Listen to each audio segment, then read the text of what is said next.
What a clear signal. This Skype is amazing. Yeah, this is incredible. So how are you doing out there? Oh, I'm doing great. I'm in a town called Novorossiysk. It's where my girlfriend's parents are. Mm-hmm. And, it's the largest Russian military presence. It's on the Black Sea, and they have a Mm-hmm. base here. And so it's known for that, but it's also known for rolling hills with vineyards and champagne Mm-hmm. and beluga caviar, not the beluga we're thinking of, like the big round whales, but the Uh-huh. beluga is like a salmon Huh. in Russian. Wow. And also cement. The mountains are made of limestone, and it's the oldest cement factories along Huh. here.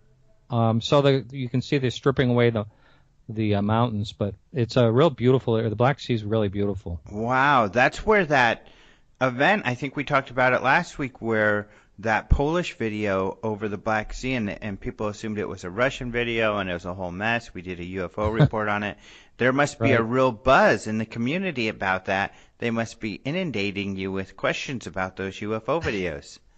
Well, I'll tell you, if you Google Novorossiysk on you'll find all kinds of sightings here, and Oh. there's a great one. I posted a short blog on my website Mm-hmm. about this cigar-shaped video. It's really a crazy video, but there's a lot of sightings here, and also there's these things that I'm going to be hiking a mountain, and it's going to be a little difficult because I sprained my ankle, but I have to go see they're called dolmens, and Oh what they are is yeah. they're ancient little houses, little huts that could be 10 to 25,000 years old.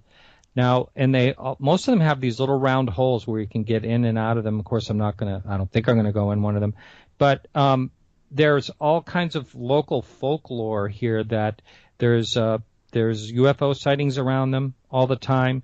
There's possible abduction accounts, Wow. and my girlfriend's father actually says that when he goes near them, he gets a really bad headache. Now, it Huh. could be because of the elevation, so I don't know. It could be Mm-hmm. because of that, but still, I can't wait to go see them. And like I said, there's a lot of sightings here. I have been trying to reach out to local ufologists here and having a lot of trouble. I've had some people help me, back in the States that have connections over here, and as well as Philip Mantle did some work with some Russians over here, so he's trying to connect me with someone, but I haven't been able to land anyone.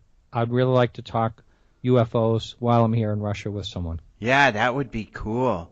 So, and you had an interesting story about your leg.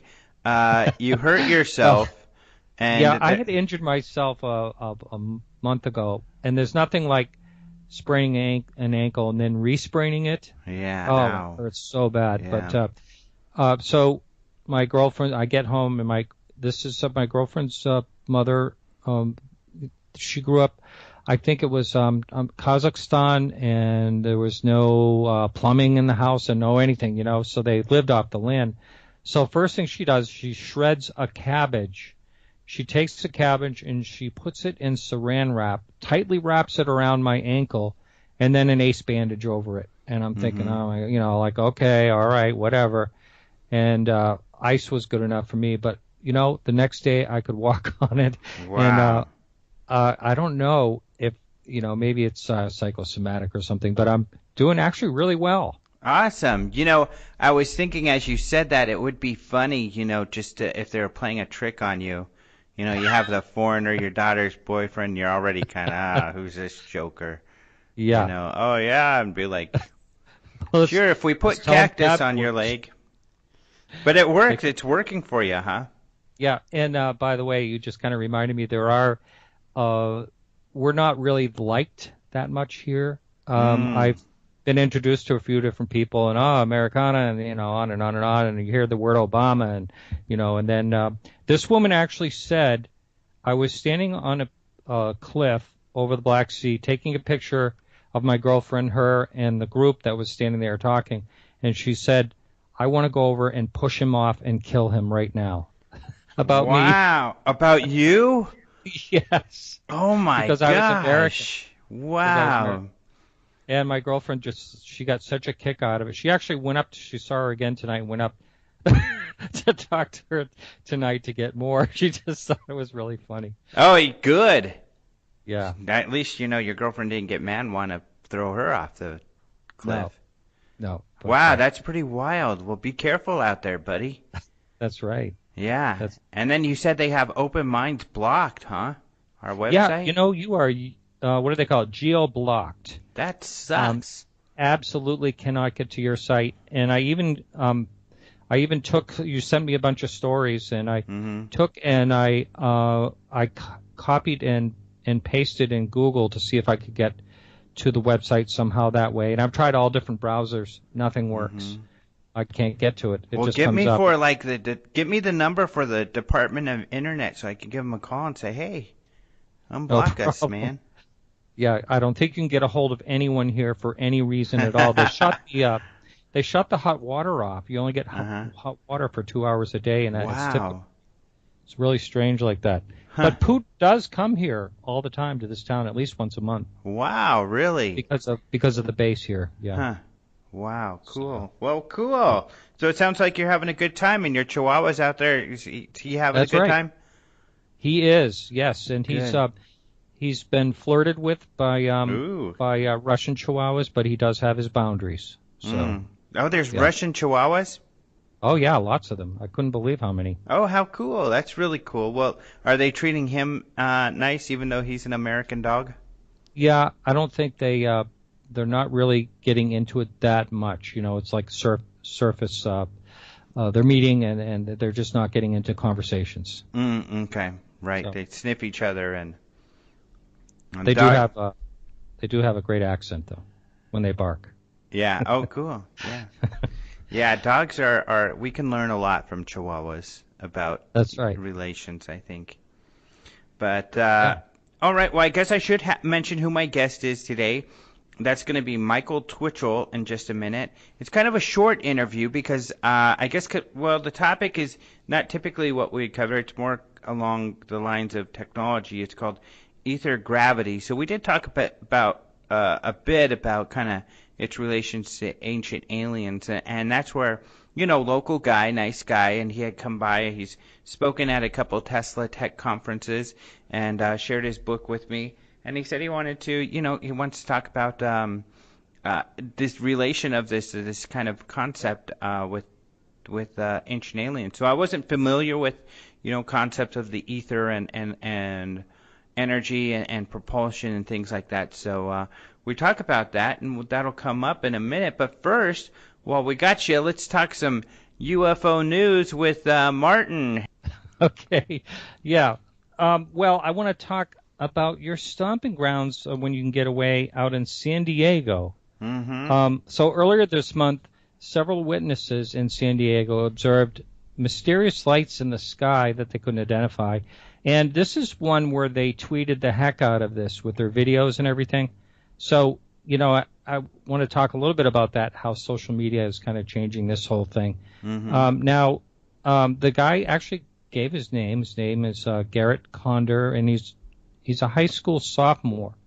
And this would happen while he was watching the Chargers on TV back on September 3rd. And it was right around 8 o'clock. And he yelled at his family to come outside, and he called this, in his own words, this is the first piece of UFO evidence I've ever seen in the sky. And it was a diamond shape. So that makes me think that he's been looking, or he has some type of interest, the way he talks. These are his own words, like I said. So they formed this diamond-shaped formation and flying above and below each other, and then they blinked out one at a time. Now, some people were saying that, well, this could be possibly Chinese lanterns because they do blink out like that, but there was someone that also commented that they were a little bit too much in a formation for that. And I believe, you can correct me if I'm wrong, that someone in South, Chula Vista is about 40, 50 miles south, if I remember right, from San Diego. And there was someone that filmed a very similar object. I think it's even closer, actually. I think it's right next door. I isn't lived it? there Oh, back you in the did. late 70s. In the 70s, I lived east of Chula Vista. Uh-huh. Yeah, it's another whole story. For anyway, it is fairly close, but I was thinking it was 40 miles. It could be less, Mm-hmm. maybe 20 miles, something like that. But anyway, so just that someone saw a very similar or possibly the same. I couldn't see the images of it. Again, your site is geo-blocked, so I can't really see any of these pictures. Mm-hmm. But it seems like a real interesting sighting anyway.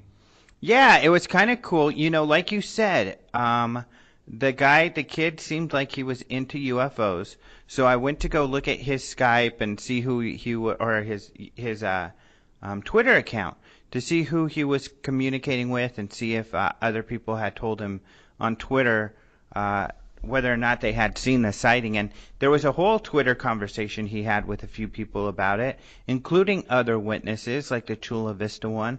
And he was a follower of ours on Twitter. So yeah, Huh. like you said, it seems like he's into this topic. So I haven't checked because I did tweet. You know, I tagged him in my tweet when I tweeted the story. But yeah, there's a couple other Twitter videos that he was able to find of this sighting. It could be Chinese lanterns, but I included a video where actually these guys launched some lanterns to test them and see what they look like and see if they look like UFOs. So people can check that out with the story. But yeah, there's this whole Twitter phenomena happening around this incident, and it's kind of funny. That's where the whole reporting kind of was centered around was was posted on Twitter, and they posted all their sightings on Twitter, and all these videos that we have of it are often they'll post them on YouTube, but these are all Twitter videos. So kind of cool. Yeah. Twitter UFO event here in San Diego. I also think, I mean, YouTube is basically social media as well. So when I say, or when social, a lot of videos are put out there through YouTube. I like what one of the guests I had on my show said. He uses YouTube for entertainment because we just don't know what's real and what's not. But when someone's associating their name with something, at least they're most likely sincere. Yeah, and some of these, like the stories Roger Marsh writes about, one I'm going to talk about actually next is are videos that they receive from people, and then they put them on their MUFON YouTube. So yeah, let's get into this next one. This one's really cool. This was in New York, in an area that is called I can't remember what it's called, but you could see. Oh, it's the town of Brookhaven. Is that Long Island? Yeah, Long Island, North Shore of Long Island. And so this guy videotaped something. He said this was April 17th at about 10:30 p.m. He saw red and blue lights out there, and they were moving pretty fast, so he didn't know what they were. So he started to record them with his phone. And the video's kind of neat. And some people are saying it's a drone, and I guess it is possible. But this thing covers a big distance, and this thing's cruising. I mean, it is moving really fast.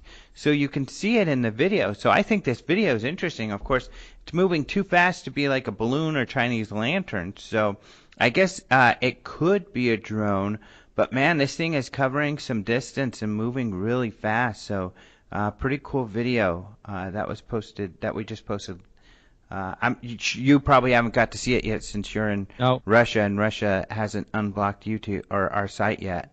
But YouTube's unblocked, but if it's on YouTube. But now, do you happen to know, when you speak with someone like Mark D'Antonio, what the fastest, I wouldn't say commercial grade drones are, but what are the fastest drones? I mean, do they go 200 miles an hour? Well, you know who would know best, and I should ask him, but I haven't, is Michael Klein, the guy, our video guy here. He has a friend that races drones, so now they have a thing where they race them. And so they customize these drones, and they're really fast zipping around. However, you're still a bit limited, especially at night, by distance because you can't lose track of that drone. If you lose track of it, especially these ones which are hundreds of dollars, you'll lose it, and you'll lose all your money. So there's that concern. But you know what? He's right here.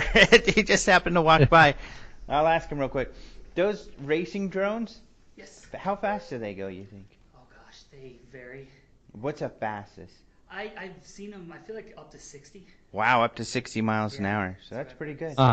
Cool. Yeah. Plus or minus 10 above. Cool. Yeah. Wow, that's fast. Thanks. Hey, no problem. Yeah, that's cool. He's walking. So plus or minus 10, about 70 miles per hour. So when you're seeing something like a video or something, it is, unless you can have some type of triangulation or something like that, there's no way to really tell how fast something's going. But I mean, you can compare it to the other lights, and this thing seems to be. You're exactly right, though. But this thing, it looks to be over lights that are at least 100 feet away or something, or maybe a couple hundred feet away, or maybe even further. So, of course, the further you go, then the more distance this thing is covering. So you're right, it's really hard to tell. But people have to watch this video. I mean, this thing is cruising, so see what they think. And it seems like, quite a distance away, so. Yeah, kind of a cool video. And then finally, the last thing I want to mention, I'm actually writing this story now. I haven't even posted it yet. I actually was in Vegas Friday and Saturday because I did a talk there Friday about, kind of pondering the idea, is Bob Lazar, and this was at the National Atomic Testing Museum where they have an Area 51 display where they include aliens and UFOs and stuff in the display, which is cool. But, of course, Bob Lazar is the guy who brought that whole concept of aliens at Area 51. So discussing whether or not it could possibly be a disinformation kind of project. And I compare it to the known disinformation scandal we know about with Richard Doty. So that's what my talk is. And we videotaped it, so we'll have it up hopefully by the time you get back, actually, maybe even later this week, so people can see that. But so I didn't get to write this story, and I'm writing it now, and we're going to interview the producer, Bryce Zabel, about this. But Bryce Zabel was able to talk with some other production companies, and they're going to produce a movie based on Kathleen Martin, her book, Captured. She wrote this with Stanton Friedman, but this book is about her aunt, Betty Hill. So it's about the whole Betty Hill and Barney Hill story, and it's going to be a Hollywood movie. The guys who did Maze Runner, I guess, have partnered up, and they're going to help produce this. And this Maze Runner thing is getting to be a huge deal. The second movie's come out, and the first one, I guess, was a blockbuster. So, yeah, that's pretty exciting news. Yeah, Kathleen Martin, I run into her all the time. It seems like every time I go to a conference, and she's there. And she's a real sweetheart. And I always like to hear her talk. She comes up with she seems to reveal more and more about herself. There's some connections with her. And when I was out in Phoenix last year for your conference out there, I had her talk about her own abduction experiences, which is a lot of people are not aware of that. So the niece of Betty Hill is claimed to have abduction experiences. Yeah, herself. I've talked to her a bit about that, but yeah, like you said, at first she didn't talk much about it. She kind of mentioned it, and she still hasn't revealed a whole lot, but some, and she seems to talk more and more about it as time goes on. Yeah, and other family members. She did mention that too. So interesting stuff. Yeah. Whoa, we did that at the same time, the whole interesting stuff thing. I know. That's what happens when you do this together long enough. Well, this is really cool that you're in Russia and we're able to talk. Maybe if you can, if Putin is there while you're there, talk to him about the open minds thing. Maybe if you could talk to him a little bit about this thing in Syria, and maybe even just about world peace in general. I think that'd be really helpful. But open minds first. I'll ask you about that. You got to have your priorities. That's my priority. So, and then get to the world peace stuff later. Right. If you got time. If you have time. Yeah. Sounds good. All right. Have fun out there and be safe. Watch All out right, for those and, anti-American old ladies. I know. Yeah. Yeesh. I'll have to dress in one of those horizontal striped shirts that all the Russians wear, so I'll fit in. Yeah. Oh, they do. Yeah, bring one back. Yeah. I want to see that or take a picture. Yeah. Yeah. All right, man. Will do. All right. Thanks so much. Well, I'll be here next week, and hopefully we'll be able to talk again. Awesome. That'll be great. We'll be fresh back from MUFON. All right. I am excited to be here with Mike Twichell, who you've got some interesting theories when it comes to energy and propulsion and how it might relate to the ancient alien theory, right? That's right, Alejandro. So cool. Well, why don't we start off if maybe you can tell us a little bit about your background. I'm an electrical engineer, and I work every day as a software engineer. But I wrote Aether Gravity.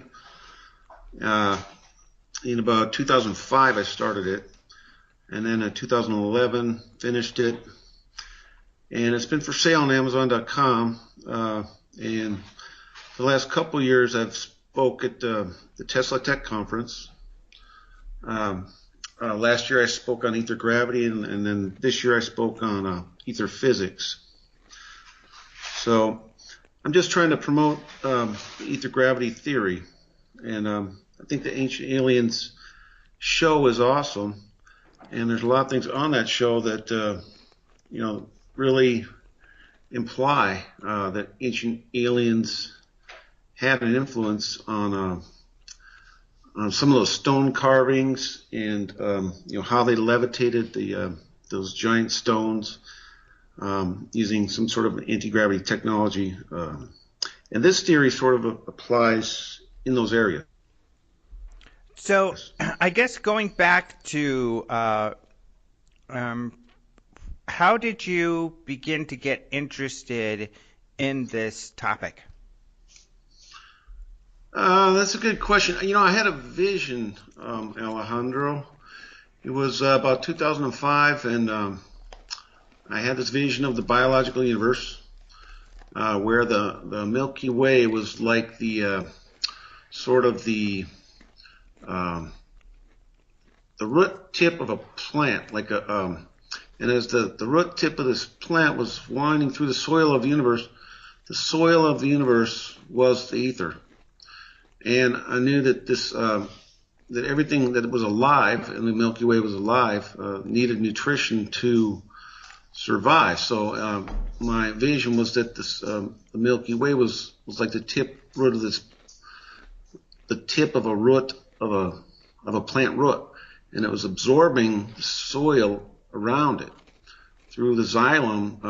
The way a plant works is the xylem is the path where the nutrients from the soil come up into the plant, and the phylum is the outer part where the energy from the sun, the photosynthesis, comes down through the plant the other way. So in this vision, we were like this down in the soil, absorbing the nutrients from the ether.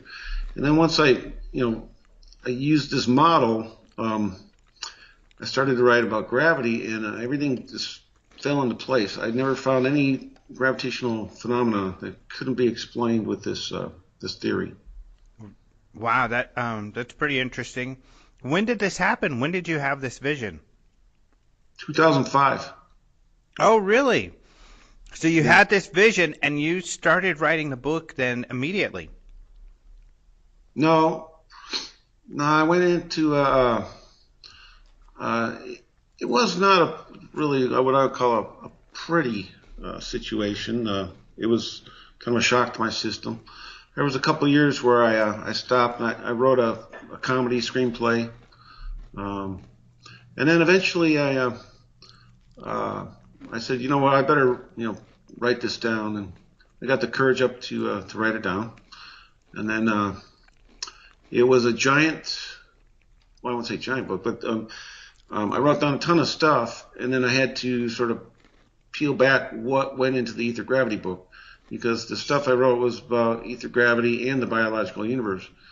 And so I have a lot of stuff I've already written about the biological universe that I haven't published yet.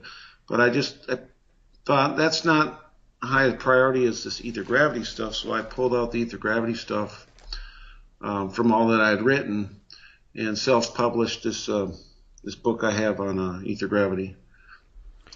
So, I guess in layman terms, how would you describe ether gravity?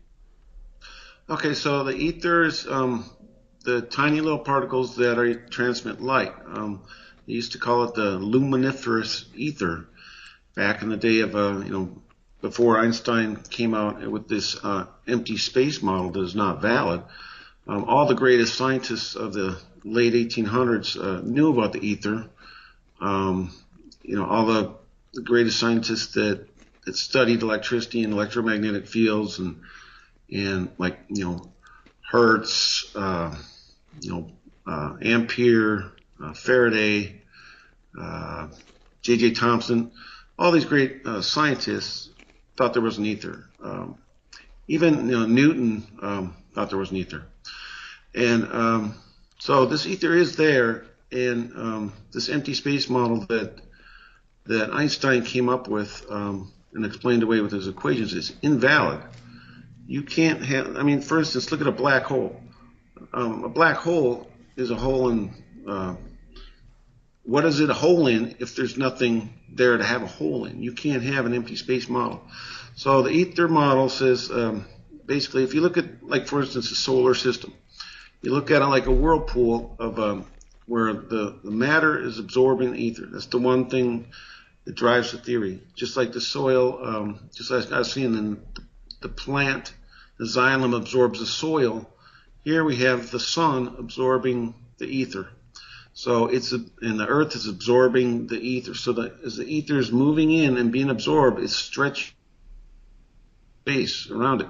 And that stretching creates the force. And there's another thing that needs to be remembered. So you have two principles. One, ether has to be absorbed by the matter, and two, the Bernoulli's principle applies, so that faster, it's like water through a pipe. As the pipe tapers, if you have a pipe with water flowing through it, then it tapers, the water speeds up. So as it speeds up to get through that lesser diameter portion of the pipe, the flux has to remain the same. So when the flux has to remain the same, that means that the smaller part of the pipe, the water speeds up. When it speeds up, the pressure actually goes down because those particles are separating. Just like air over the wing of a plane. The particles separate to speed up to get over the curved portion of the plane wing. So as they separate, that creates lesser pressure, gives it lift. So with gravity, this is a lesser, with the flow of the ether being absorbed into the sun or into the earth, it's being stretched and is speeding up to get into the smaller volume because it's moving into a smaller volume as it's going in. So those two principles really describe why the theory works. Okay, so I'm a layman myself. So in trying to understand this, so I guess would it be true then that gravity, because of course larger bodies have more gravity, would it be because they're sucking in more ether? Right. And so would it be kind of a thing where the ether then is kind of pushing down? It is. It's creating gravity? Pushing, yeah, yes. Uh-huh. And this is interesting because, nobody understands gravity, right? That's except because for maybe you. They don't understand it because they've been using this empty space model. Mm-hmm. And I actually have a theory about this. It's a conspiracy theory, if you will, about Einstein. No scientist has ever become like a rock star in the media and publicity and all that like Einstein was. I think they put Einstein on a pedestal on purpose because they wanted people to believe the empty space theory because they knew that knowing about the ether was important and it was dangerous and it could be used for weapons. It was a matter of national security, all kinds of different reasons why they wouldn't want important knowledge about the ether to be common knowledge. So, entertaining this idea or exploring this for a minute, what sort of weapons could be created with this knowledge? Well, if you're looking at an atomic bomb, like fusion, right? Mm-hmm. Or just say fission, like atoms like scattering, and I'm not a nuclear physicist, but an atom is a massive amount of ether coming into it. If you assimilate that to an ether particle, fission going on with ether particles, you might have even more power because you're talking tinier levels of space. I believe there's levels of space. My theory has led me to believe in nested black holes, so that because as the light is coming into a black hole, it gets stretched until those magnetic vortices that bond the ether particles are coming in, and they break. And then when they break, you can't see the light. There's no the vibration. They separate too far to transmit the light. But I talk about this in the Tesla Tech convention, it's in my article that I wrote in the Extraordinary Technology magazine. Mm-hmm. But I'm sort of getting off topic. You asked me what sort of weapons. Mm-hmm. I can't really. I don't like to think in form of weapons. Well, I'm just curious because Einstein. I mean, he said he became kind of a rock star because he wasn't he said some interesting things. I mean, he was very wise. There's lots of great quotes that came from him, and in practical sense, I mean, his science led to the nuclear bomb. So his science was certainly very dangerous too. Well, I can say this, Alejandro. The ether goes into the Earth. It's absorbed into the Earth, right? Mm-hmm. So, I mean, feasibly, you could blow up an entire planet. I mean, you get a vibrating. Everything is matter. Everything is vibration and frequency, right? Mm-hmm. So, I mean, if you understand the ether and how the matter particles connect through magnetic vortices in the ether, and you understand all this, you can create, weapons that might destroy a whole planet. That's kind of scary. Not good. I mean, you look at the asteroid belt. That used to be a planet. That could be the remnants of some great, stellar war that occurred. I mean, or it could have just blown up for its own reasons. I talk about moon birth in my theory, where the inner core of the Earth is solid, and it could have been birthed out of a hot spot through a supervolcano. And there's a lot of evidence that I put into my book on how the moon could have came from the center of the Earth, and it also lines up with my biological universe theory, where the plant, you have a plant and it sprouts a new branch. Well, the moon could be like that new branch. And you look at Jupiter. Jupiter has a lot of moons. It could be that it has birthed all those moons. This is part of my biological universe theory. Interesting. So when it relates to ancient aliens, do you think then that there is evidence, or at least something that's led you to believe that there were people or beings on this planet that understood the ether gravity? Yeah. Because, for instance, if you look at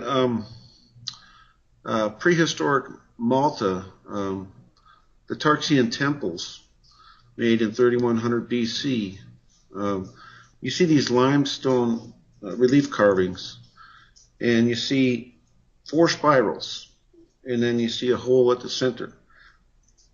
And in the midst of all this relief carving, you see tiny little dots. Over the radio it's hard to show, but this is a famous carving. These tiny little dots, to me, represent the particles, the ether particles, and the 4 spirals are in a formation where they would repel. So if you ever heard inductance between wires, if you run current down 2 wires and the wires are going the same way, they attract. If the wires are going opposite ways, they repel. Mm-hmm. So and you look at use the right hand rule to look. It's like you're looking down the wires of this carving, and you see that the formation of them is in and out, which is repelling. So this carving has, and the center of it is a space. Well, if you're stretching space with magnetic fields and creating repelling like that, you could actually create a wormhole or a hole in space, and then other space would want to fill it in, and that would be anti-gravity, depending on the geometry that you used. Mm-hmm. So you think that might be an indication that they knew how to utilize anti-gravity and or create some sort of space-time portal? Yeah, and you see the same thing at the Westray Stone. 2,000 to 4,000 BC in Scotland, you see 4 spirals, and they're configured such that it would be a repelling situation with the magnetic fields, and you see a hole in the center of the 4 spirals in the Westray Stone. So those are and there's other ones. I don't have a complete list. But how did these ancients know to carve this stuff? And why can I look at it now with my theory that I wrote and I had from this vision? Why can I look at it now and immediately see something that either means anti-gravity or a wormhole? Mm-hmm. So, and where do you suspect? Do you think that, what do you feel about how they received that technology or those ideas? Well, I think ancient aliens came here, and I love the Ancient Aliens show, and I've seen probably every episode. But I think they came here, and they, as they talk about in the show, they used man to build stuff that they wanted, like the pyramids. Pyramid of Giza is like a giant machine that points to Orion, and I think it's obvious. Like if you look at Puma Punku, those H blocks, those are amazing. The andesite, the only thing that can cut that is diamond, and yet they're cut to intricately in the shape of those H's that they can't figure out what that is. I saw the show on In Search of Aliens with Giorgio, and they were talking about the Roswell rock, and the whole show was trying to figure out whether the rock was real. They found it at the in Albuquerque. Some guy found it near the Roswell crash site, and anyway, they couldn't say that the rock wasn't real, but they didn't talk much about the symbol on the rock. And I have this theory, and I presented it at the Tesla Tech in 2015, just this August, on what that symbol means on the Roswell rock. It's I don't have a picture in front of me here, but it basically has the same idea as this magnetic field interaction that I was talking about earlier, where you have the Roswell rock. If you look at it, you can see it's 2 spinning objects, and they're colliding. They're going in opposite directions, and when you have when they go in the same direction, you have a collision in the center magnetically. And if you look at that, I think that's what that means. Mm-hmm. Yeah, I think that that symbol was originally seen in a crop circle. Yeah, it's in the crop circle. Mm-hmm. Yeah, so interesting. So with the this technology, if they had an understanding, like you've mentioned, how would you utilize? Like, do you know kind of generally how one might utilize that to hover or make a large rock, hover or something? Yeah, there's a guy named Ed Leetskellnen who built the Coral Castle in the 1950s, actually, Mm-hmm. very recently, and he had the capability. He knew the technology to levitate these rocks, and it was the same technology that they used in the ancient times to build Stonehenge and build the pyramids. He somehow had the secret, and I bought his book, Magnetic Current, that you can buy if you go on the website.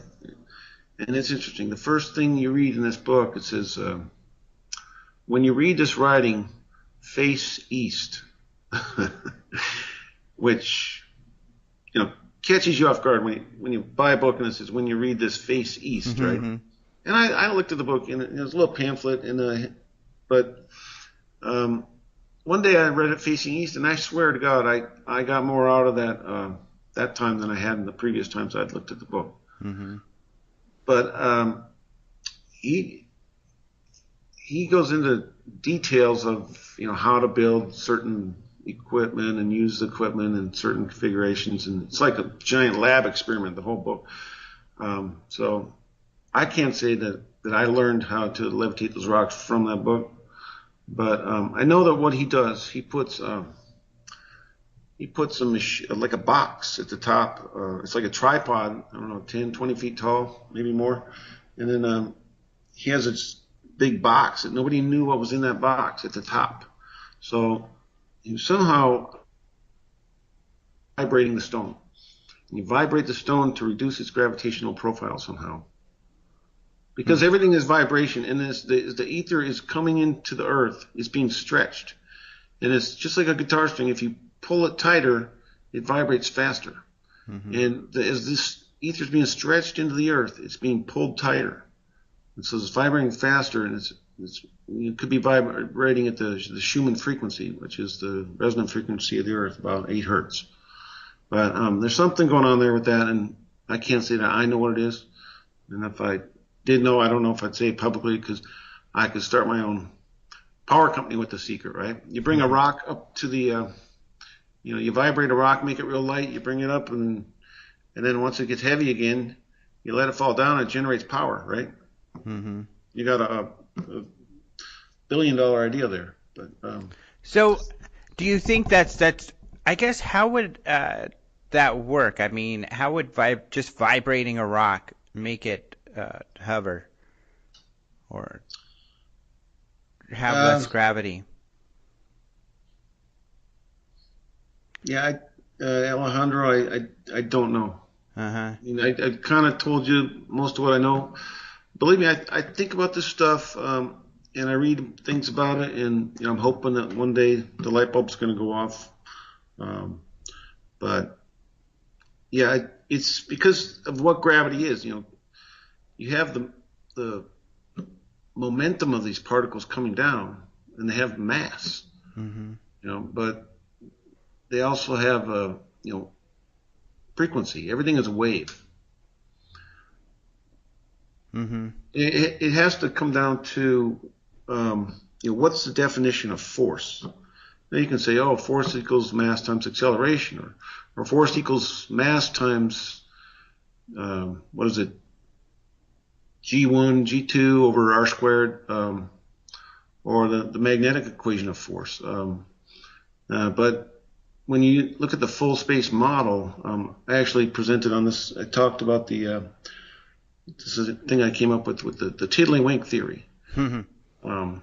It's basically, you look at the line from Star Wars, let the force be with you, right? Mm-hmm. So this tiddlywink theory that I came up with, because I was trying to describe why an object can move through space if it's full, right? if this full space can have the force of gravity, then why can an object move through full space without slowing down, right? Mm-hmm. And that was the thing that I could not explain. And what I'm not sure if it's right, but I came up with this thing I called the tiddlywink theory. I don't know if you ever played tiddlywinks when you're a kid, but you push down on something from behind and I put it on a table like a little plastic thing, and you push down and it pops and squirts out, you know. You should try to land it into the jar. Some people might not know what tiddlywinks are, but so the concept is once you start something in motion through the ether, that it has a resistance from the front, but then space is so compact that it creates a vacuum from behind when it does. So, and then stuff moves in to fill that vacuum from behind, because there can't be a vacuum, right? And when it moves in to fill the vacuum from behind, it creates an equal and opposite force, as was the resistance from the front. Mm-hmm. That's what I call the tiddlywink effect. So it's just a theory. There's no experimental proof, except every day, when you do anything, you create a force. You're creating electricity basically when you create a force, because your electricity is the flow of ether. Basically, our solar system is, as we're spinning around the sun, that's a giant current of ether. As the from west to east on the Earth, as the ether moves from west to east with the Earth, as it's being sucked down in, that's a current. So it's a flow of space. And when you do anything, if you just wave your hand in the air like I'm doing now, you can't see it. That's creating electricity, because you're creating a flow of ether. You're creating a vacuum, and then immediately gets filled, because space is so compact. That's why light moves so fast, because it's so compact. So when it comes to like the box with the coral castle, and he wrote a book about it. Has anybody, to your knowledge, it doesn't seem like anybody's been able to reproduce what he allegedly did? Yeah, I haven't seen anything about anybody reproducing it. Yeah. I know some kids saw him. He would work at night, and I heard that some kids saw him moving rocks around like they were air balloons, like helium balloons. So, nobody that I know has ever reproduced. I know people have tried, but that must have been the secret that those ancients had when they built the pyramids and all these other giant stones around the world. 100-ton stones, I think, is I believe I don't know which stone that is, but I'm not a great historian, so I can't tell you. But, so is that what does a book, your book, what does it cover mostly? My book on Aether Gravity is really a book on physics, sort of, but it's written for the layperson. I don't have any math in here. I actually have the book in front of me here. Just to list off a few things, the theory of gravitation, the shape of gravity, ether flow and speed, ether pressure and density, eastward gravity, mass and ether, light and radiation in the ether, inductance in the ether, ether inside the Earth, the supernova and the ether bubble. So we didn't talk about that. That's a good topic. Black hole theory, antigravity, time descriptor, gravitational lensing, and Snell's law. So I go in and I look at the Snell's law, Pioneer anomaly, Alias effect, Coriolis effect, plate tectonics, and I can explain them all away with the ether theory. I talk about why the Michelson-Morley theory failed, the Pound-Rebka experiment. I talk about the Hoffel-Keating experiment, the Hubble constant, the Big Bang, general relativity, special relativity, and I say that Einstein is new Ptolemy. It's because Ptolemy propounded the geocentric model for 300 years, and they kept getting more and more advanced. Like they kept trying to explain the orbits of the planets with these little loops because they wanted to insist that the Earth was at the center. And that's what's going on with this empty space stuff. Is these theorists, these guys graduate with PhDs, and they go and try to work with the empty space model, and they come up with all these strange descriptions and complex mathematics that nobody can understand. And it's not right. It's just not right. You can't have an empty space model. They teach the photon emission theory of light, where they say the light source emits photons, right?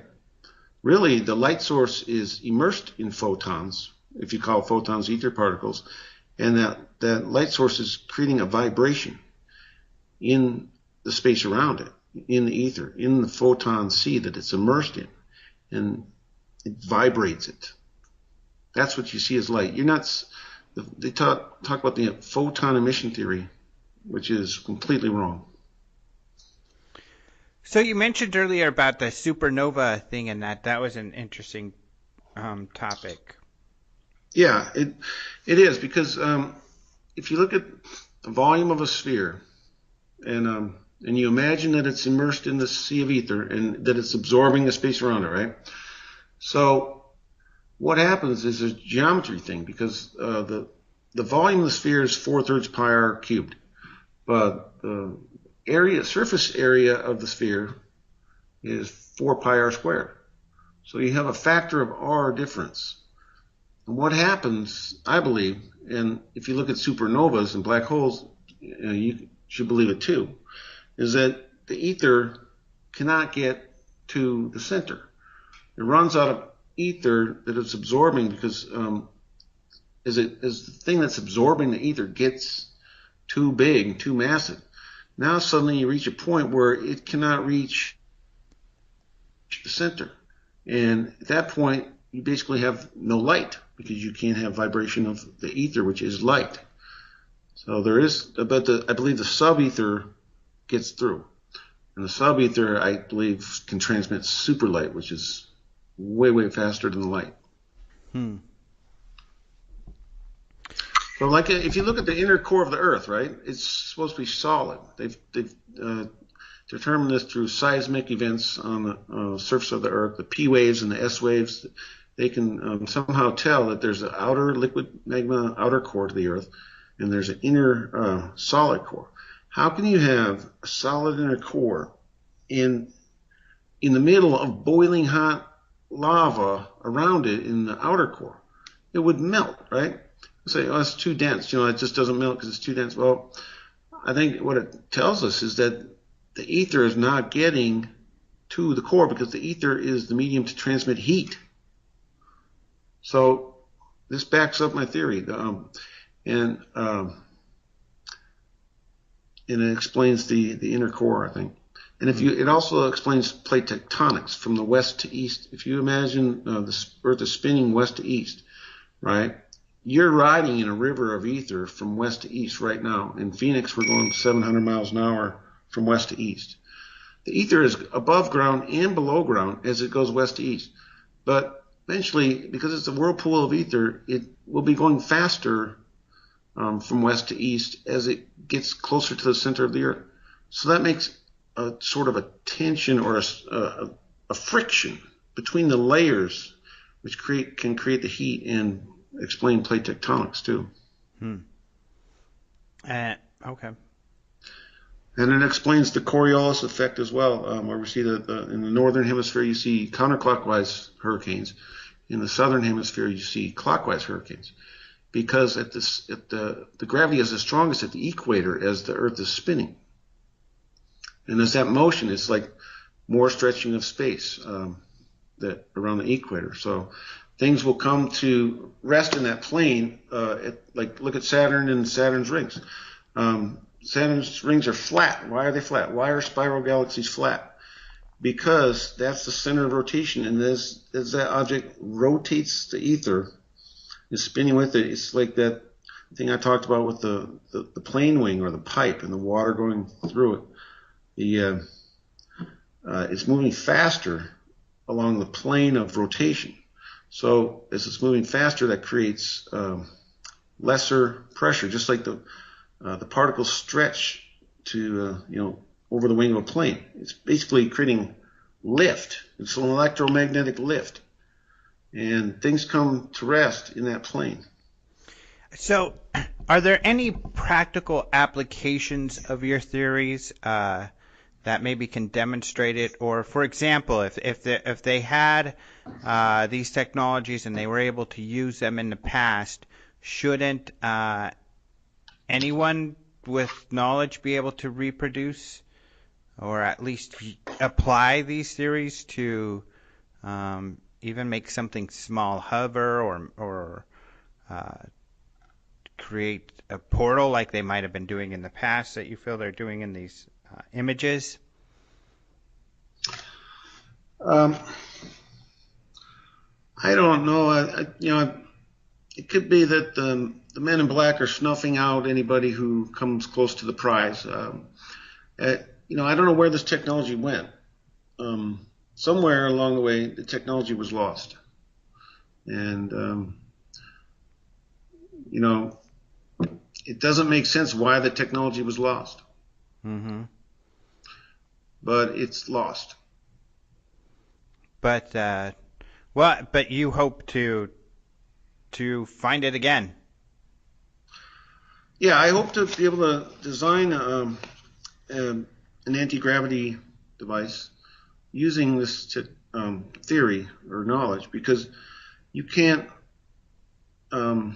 You somewhere in the government they have anti-gravity devices. There's all kinds of conspiracy theories about that, the Nazi bell and all that. But what I think is you cannot create an anti-gravity device until you fully understand gravity. So that's where I'm coming in from. Is just fully understanding.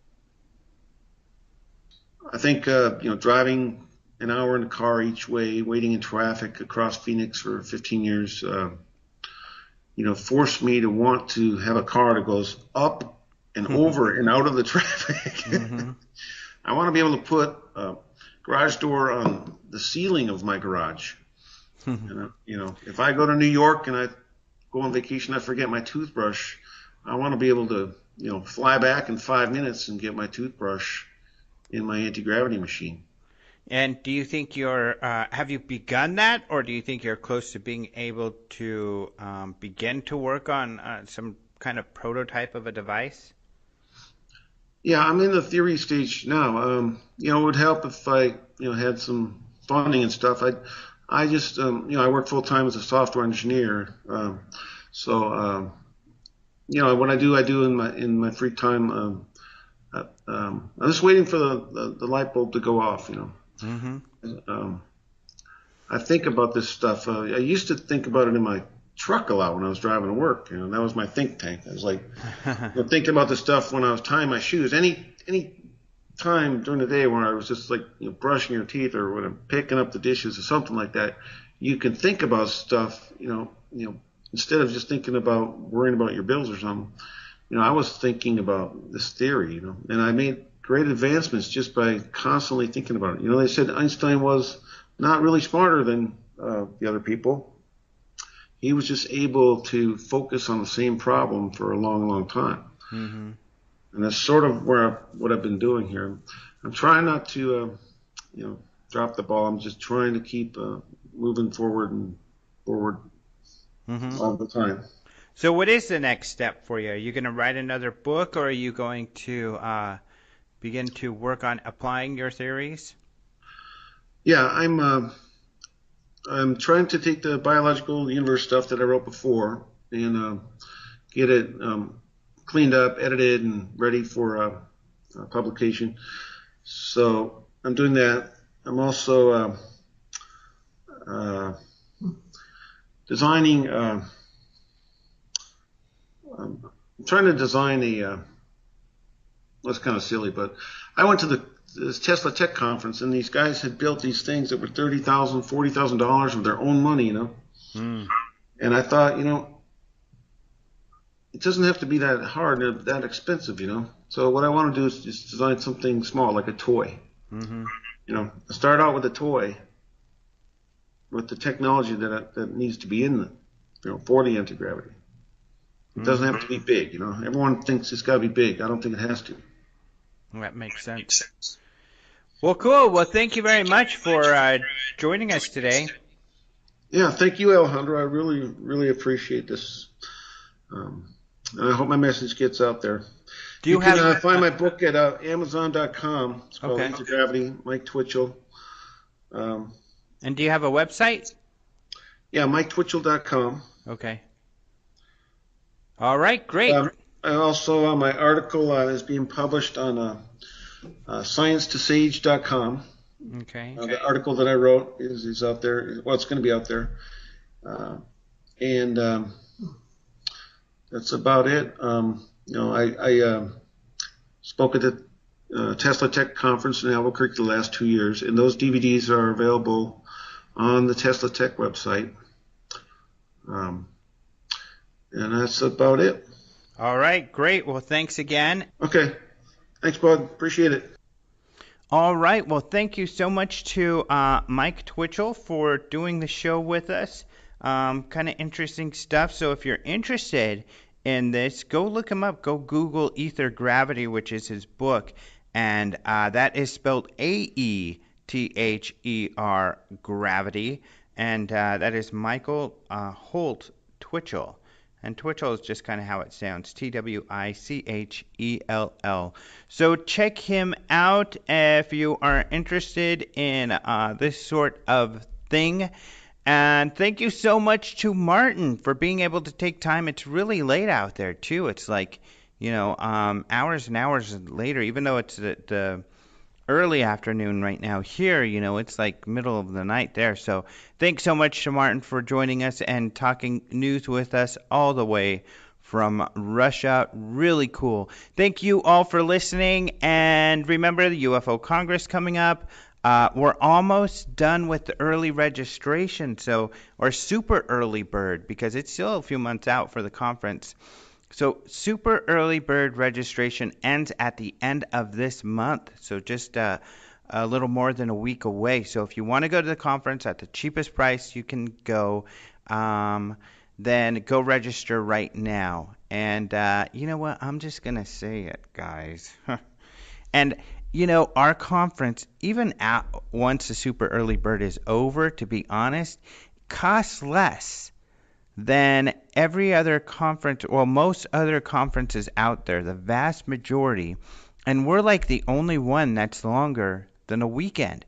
We're 5 days, and we keep the price lower. And here's why. It was the owners before us and our philosophy that if we keep the conference as affordable as possible, more people will be able to come. And it's worked. And so it's frustrating because when I advise other conferences, I tell them, keep the price low. You can't overprice yourself. First of all, we want to share this information with people, so we don't want to outprice ourselves. Plus, if you're afraid of losing a bunch of money, it's better to have more people than less. You're going to be able to make more money, and you're going to be able to at least break even, which is our goal. I mean, we don't make a whole lot of money, guys. Our company does not break even. I've told you guys this before. Luckily, my boss does not mind spending money to get the word out there and keep us running. So conferences are a tough thing, but still, we do better than break even at the conference, and because we keep the prices low. So I'm going to the MUFON Symposium this weekend. It's only a weekend long, less than a dozen speakers. We have more speakers, and we cost less. So it's the facts. I'm just stating the facts. But hopefully for some of you going to the MUFON Symposium in Irvine, California, it's going to be a lot of fun. I'm so excited to see people out there. So come and say hi. We're going to have a table out there, and come by and say hello. We also have some new T-shirts. We'll bring some out, but I'm going to have those posted on the website this week. So some cool new Open Minds T-shirts. We also have the same philosophy on our website.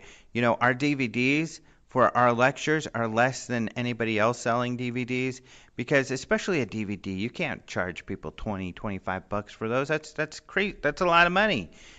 So we charge you what, 10 bucks, $15 for the ones from the most recent event. So and these T-shirts we're going to have priced really well too. I haven't gotten them up. I can't remember offhand right now what we're going to price them. But trust me, I'm a T-shirt aficionado. I don't like paying more than, a lot of T-shirts are $30 more. I don't like paying that much. In fact, I think we're going to try to price ours much lower than that. So check that out. But yeah, check out the Congress. We've got a lot of great speakers. We're posting more on the website every day. Also, of course, the news that Martin and I talked about is at openminds.tv. We have a new UFO report out where we interview Lee Spiegel about those Russian videos. You can see those Russian videos and other interesting UFO videos on our YouTube site, and you can also find that at openminds.tv. So check it all out. Thank you all so much for being here. I believe, even though we have the symposium, I'm going to try my best to make sure that we still have a show next week. Whether or not I accomplish that, I'm not certain, because this will be a short week because we'll be traveling out there to California. So hopefully we'll see you out there. Otherwise, thank you to Caleb Hanks for the glorious music, the wonderful music that we play in the open and close. You can find a link to his chronicles at the radio page at openminds.tv. Thank you to Martin and Podcast UFO. Thank you to the National Atomic Museum that had me speak. And if you haven't seen that Area 51 exhibit, you got to check it out. And you got to check out their atomic testing museum section. I mean, talk about a first-class museum exhibit. It is awesome. But thank you to you guys for listening. We'll hopefully have a show next week, and we'll hopefully